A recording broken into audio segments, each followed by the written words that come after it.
প্রিয় শিক্ষার্থীবৃন্দ, নবম শ্রেণীর বিজ্ঞান চতুর্থ অধ্যায়ে তোমাদের সবাইকে সুস্বাগতম।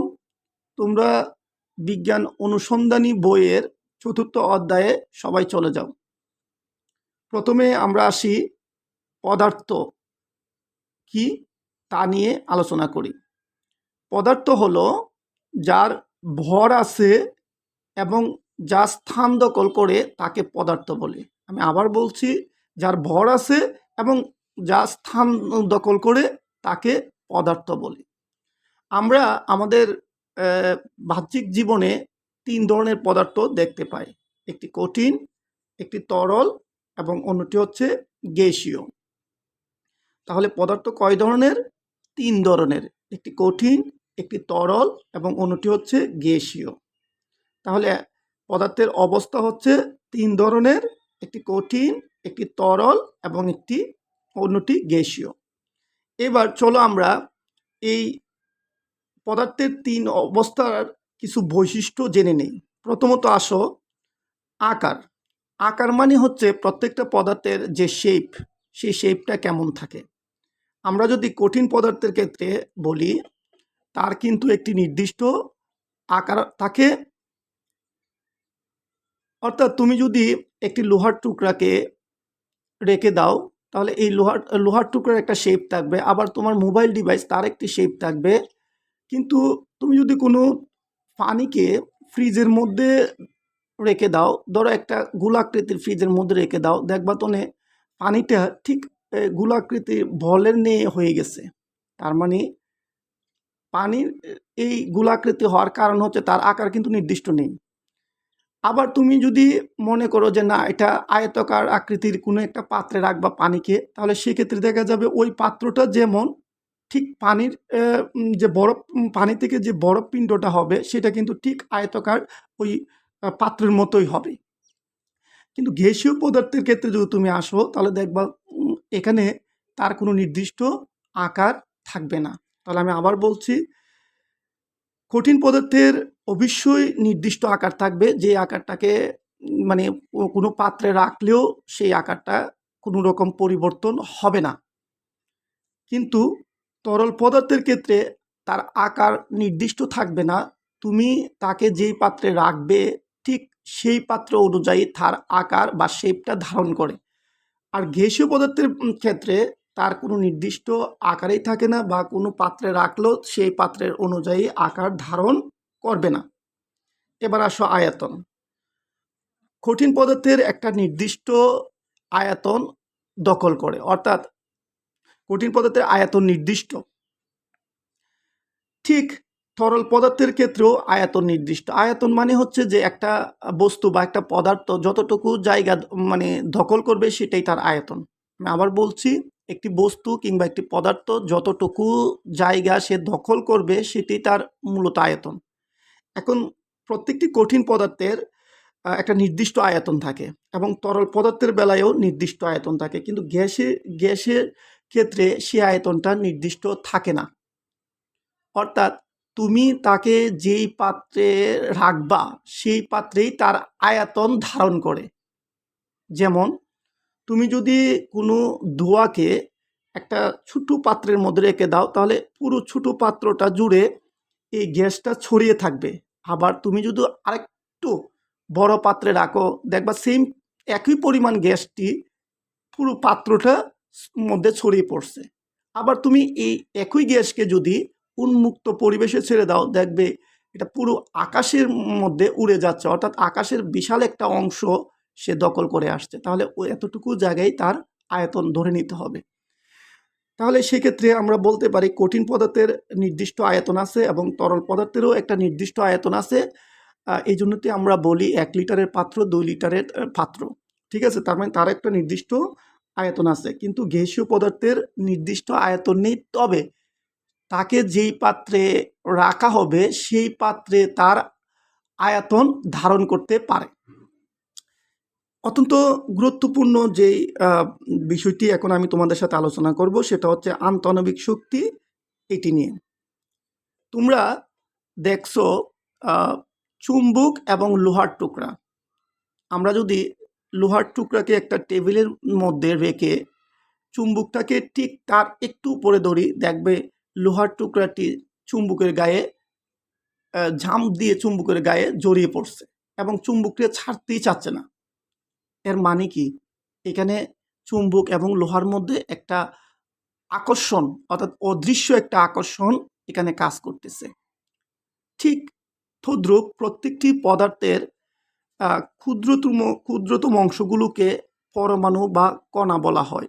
এই একটা পদার্থের মধ্যে লক্ষ লক্ষ কোটি কোটি পরমাণু বা কণা থাকে। এই কণাগুলো একে অন্যের সাথে একটা আকর্ষণ দ্বারা যুক্ত থাকে। এই আকর্ষণটাকে বলা হয় আন্তঃআণবিক শক্তি বা পদার্থের ভেতরের শক্তি। তাহলে আন্তঃআণবিক শক্তি কি দাঁড়ালো? যে পদার্থের কণাগুলো যে আকর্ষণ দ্বারা পরস্পরের সাথে যুক্ত থাকে তাকে আন্তঃআণবিক শক্তি বলে। আমি আবার বলছি, এখানে আন্তঃআণবিক আকর্ষণ শক্তি বলতে তোমরা আকর্ষণকে বুঝবা, আকর্ষণ শব্দটা মনে রাখবা। তা আন্তঃআণবিক শক্তি কি? যে পদার্থের ভিতরের পরমাণুগুলো বা কণাগুলোর মধ্যে যে আকর্ষণ বিদ্যমান থাকে সেটি আন্তঃআণবিক শক্তি। অথবা আমরা বলতে পারি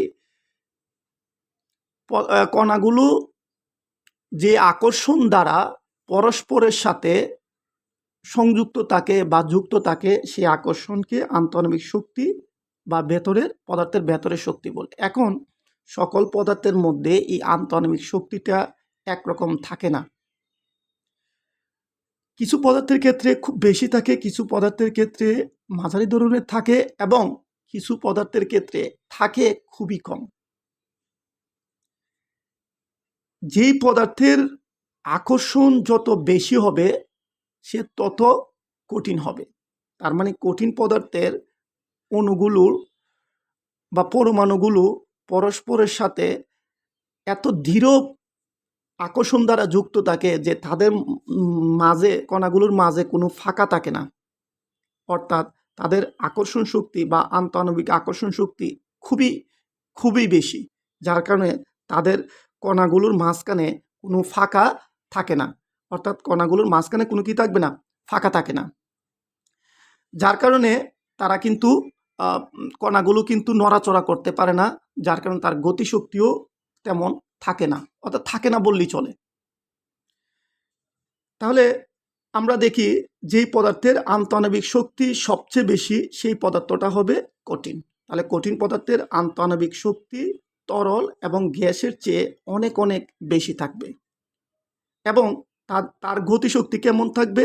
আমরা বলবো তরল এবং গ্যাসীয় পদার্থের তুলনায় কঠিন পদার্থের অণুগুলোর গতিশক্তি কিন্তু কম, কারণ তার আন্তঃআণবিক শক্তি বেশি হয়, কণাগুলোর মধ্যে কোনো ফাঁকা থাকে না, যার কারণে চলাচল করার নড়াচড়া করা বা চলাচল করার মতো কোনো জায়গা থাকে না বিধায় তারা অত্যন্ত ধীরতার সাথে কণাগুলো একজন অন্যজনের সাথে আটকানো থাকে, যার কারণে তারা শক্ত অবস্থা তৈরি করে। তার মানে কঠিন পদার্থ হচ্ছে শক্ত পদার্থ এবং তরল পদার্থের বেলায় আন্তঃআণবিক যে শক্তিটি সেটি কঠিনের তুলনায় একটু কম, কঠিনের তুলনায় কম হয়, যার কারণে কণাগুলোর মাঝে কিছুটা ফাঁকা থাকে। আমি আবার বলছি, তরল পদার্থের আন্তঃআণবিক শক্তি কঠিনের তুলনায় একটু কম, যার কারণে ওই কণাগুলোর মাঝে কিছু ফাঁকা থাকে, যার কারণে তরল পদার্থ হালকা নড়াচড়া করতে পারে। এই কারণেই দেখবা কোনো পানিকে যদি তুমি একটি জায়গায় ঢেলে রাখো, তাহলে যদি ঢালু জায়গা থাকে দেখবা পানিটা আস্তে আস্তে গড়িয়ে গড়িয়ে চলাচল করছে, অর্থাৎ তার কণাগুলো নড়াচড়া করতে পারছে। একটু ফাঁকা থাকার বিধায় এই কণাগুলোর মাঝখানে একটু ফাঁকা থাকায় বিধায় এই পদার্থটি একটু নমনীয় অর্থাৎ নরম হয়। এই কারণে তরল পদার্থগুলো নমনীয় থাকে অর্থাৎ নরম থাকে। এবার আসি গ্যাসীয় পদার্থের ক্ষেত্রে। গ্যাসীয় পদার্থের ক্ষেত্রে আন্তঃআণবিক শক্তি একেবারেই কম। একটি কণা থেকে আরেকটি কণার ফাঁকা অনেক অনেক বেশি থাকে। এই কারণে দেখা যাচ্ছে গ্যাসীয় পদার্থের আন্তঃআণবিক শক্তি কম থাকায় তাদের গতিশক্তি অনেক বেশি। এই জন্য দেখবে তুমি যদি কোনো ধোঁয়াকে ছেড়ে দাও, দেখবা খুব দ্রুত গতিতে সে উপরে উঠে যাচ্ছে। এর মানে হচ্ছে একটা অণুর সাথে আরেকটি অণুর আকর্ষণ নাই বিধায় তারা একজন আরেকজনকে ধরে রাখতে পারতেছে না, তারা খুব দ্রুত গতিতে চলে যাচ্ছে দিক বিদিক হয়ে। তো তাহলে আমরা কি দেখলাম যে আন্তঃআণবিক শক্তিটা হচ্ছে যে পদার্থের ভিতরের যে অণুগুলো থাকে বা পরমাণুগুলো থাকে তাদের মধ্যকার আকর্ষণ। এই আকর্ষণ যার যত বেশি হবে সে কঠিন অবস্থা ধারণ করবে, আর তার চেয়ে একটু কম হলে সে তরল হবে। সেই ক্ষেত্রে কিন্তু কণাগুলোর মাঝখানে কিছু ফাঁকা থাকবে এবং কণাগুলোর কঠিনের তুলনায় একটু গতিশক্তি প্রাপ্ত বেশি হবে, কারণ তার মধ্যে ফাঁকা থাকে এবং তার কণাগুলো একটু নড়াচড়া করতে পারে। তবে আকর্ষণ কিন্তু কম কঠিনের তুলনায়। গ্যাসীয় পদার্থের ক্ষেত্রে আন্তঃআণবিক শক্তি একেবারেই কম, কিন্তু কণাগুলোর মধ্যে ফাঁকা অনেক বেশি থাকায় তাদের গতিশক্তি কঠিন এবং তরলের তুলনায় অনেক অনেক গুণ বেশি হয়ে থাকে। সো এবার আসি, আমরা দেখব কণার গতিতত্ত্ব কি। কণার গতিতত্ত্ব হলো এই যে গতিশক্তি এবং আন্তঃআণবিক শক্তি, এই দুটির মাধ্যমে আমরা কোনো একটা পদার্থ কঠিন হবে নাকি তরল হবে নাকি গ্যাসীয় হবে সেটা বুঝতে পারি। কিভাবে? যদি আমরা দেখি একটা পদার্থ, তার কণাগুলোর আন্তঃআণবিক শক্তি অনেক বেশি এবং তার গতিশক্তি একেবারেই কম, তাহলে আমরা বলবো এই পদার্থটি কঠিন।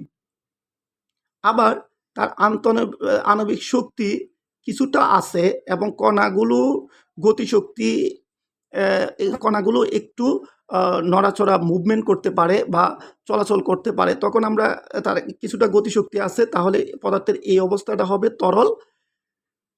আর যদি তার কণাগুলোর মধ্যে আকর্ষণ খুবই কম থাকে এবং গতিশক্তি খুবই খুবই বেশি থাকে, তখন এই পদার্থটা হয়ে যাবে গ্যাসীয় পদার্থ।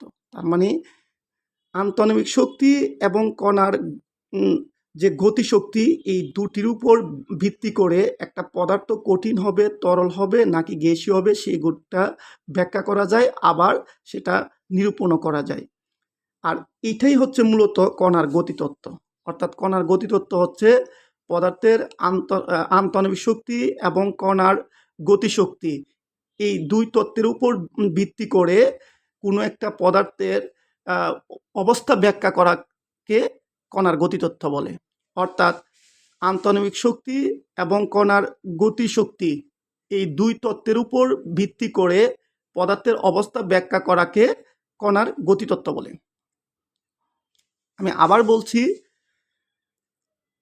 আন্তঃআণবিক শক্তি ও কণার গতিশক্তি মাধ্যমে পদার্থের অবস্থা ব্যাখ্যা করার তত্ত্বকে কণার গতিতত্ত্ব বলে। তাহলে আজকের ক্লাসটি এতটুকুই। সবাইকে ধন্যবাদ।